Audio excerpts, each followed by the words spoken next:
Hello! This week I've been pondering about supermarkets. Have you noticed that at the front of the store they always have the fruit and veg? That way when you go in there you go, oh, this supermarket, it radiates freshness and healthness. They don't put the bathroom cleaning products, otherwise you'd be thinking about turds and skid stains. Obviously they're going to put the biscuits and the chocolates after the fruit and veg. That way when you put your satsuma and your aubergine in the bottom of the trolley, it alleviates any guilt from buying the M&M family bag, the Haribo gummy bears and the chocolate hobnobs. The cereals these days, they're just as bad. Every one of them coming with chocolate chips, sugar glazed, covered in honey. I was in there the other day, there's a new brand out called Diabetios. And what's with the new level of responsibility in supermarkets? Now I've got to weigh the fruit and veg myself and price it up. First you've got to take off the plastic bag, then throw back the 3 other plastic bags that came off with it. Rub your fingers, rub the bag, mutter for fuck's sake, rub your fingers again, lick your fingers, open the bag, try and rub the bag again, lick your fingers, go for fuck's sake, this fucking bag's broken, and then, what? Oh, it's the other way around. Then you get your tomatoes in, you got to walk over, press the button for tomatoes. A list of 10 fucking tomatoes comes up, plum tomatoes, beefsteak, cherry. Since when do they just not have an option that said red? So now you've got to stomp back over to the tomatoes and find out what the fucking code is. And the responsibility doesn't end with just weighing up your fruit and veg.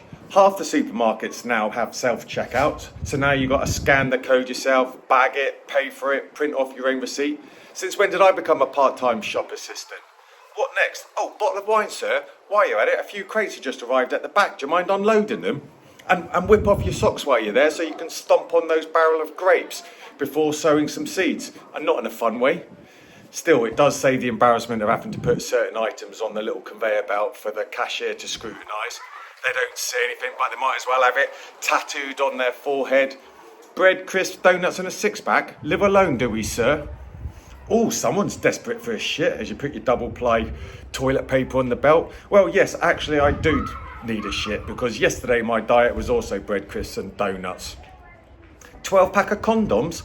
Ooh, someone's optimistic. Stocking up for the next 5 years, are we? Or planning a posh wank, is it, sir? Still, if we're going to involuntarily be working at a supermarket, we might as well get paid, or at least get an involuntary discount. So here's what you do. Next time you're in the supermarket, just put everything deliberately into a cheaper marked bag. Sharon's got a 3-hour shift before she makes alphabetic spaghetti for the kids. She doesn't give a shit what's in the bag. 5 avocados, they're going in a bag labelled up to Golden Delicious, the vanilla ice cream of the Apple world. Whole grain, seeded sourdough loaf, I'm squeezing that into one tiny bag that says one white bap. Half the loaf sticking out. Sharon doesn't give a shit because she's still thinking about the phone conversation she had from school because little Billy's still shoving crayons up his nose and he's 15. I'm going to print off a receipt for 1 grape and shove that on a watermelon.